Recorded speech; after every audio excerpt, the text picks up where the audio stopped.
Secondo lei l'Africa paga un caro prezzo sugli errori delle grandi potenze? We end up with injustice, we end up with corruption, we end up with poverty, we end up with the worst possible things, we end up with the image. I don't have to tell you the image that you have in Africa. I don't have to tell you. Listen, when I was in office as an Air Force pilot, I went to school and trained in the cities. When I became an Air Force pilot, I had the opportunity to travel around the country. That's when I saw there is a big difference between those of us living in the cities and the mass people who feed us living in the rural areas. My brother, you listen to me carefully. The water they drink in those rural areas is such that the water you use to flush your toilet, the water we use to flush our toilet in the cities is much cleaner than the water they drink in the villages. No clinics, no hospitals, etc.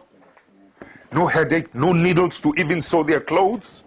That's when I began to see the parasitic relationship between our cities and this thing. I mean, I've seen too much injustice in my country when I decided enough was enough.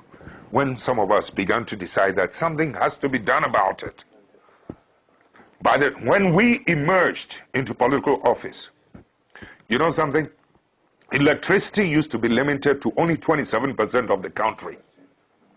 In the shortest possible time, we were able to, with Italian assistance, we were able to extend electricity from 27 to almost 87% of the rest of the country. We were able to extend roads. The infrastructure was improved every part of the country. I mean, it was beautiful. I mean, the energy now goes to every part of the village. Children can now go to school and can learn at night, so that my children living in the city will not have an advantage over that child in the village. My child has no superior, was not born with anything superior than that child in the village. But so long as that child in the village is denied and deprived of electricity to learn at night and good water, etc., my child in the city will always have the advantage over the ones in the rural areas. I've been to school where rural students were doing better with the passage of time than those of us in the cities. Please, I know the potential of humanity. So when you're talking about the effects of some of these things, sometimes, you know, these superpowers must learn to accommodate and to live and to accept patriotic leadership, patriotic citizens. Too often, they're happier with people who are not patriots.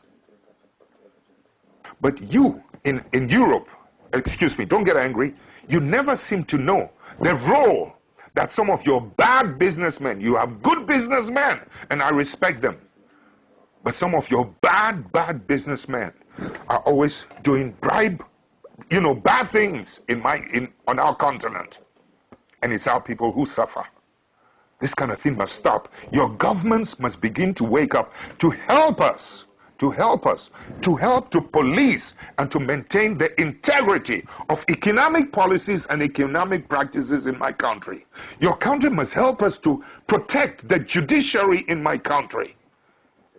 Your country must help us to police and to monitor and to protect the political integrity in our continent.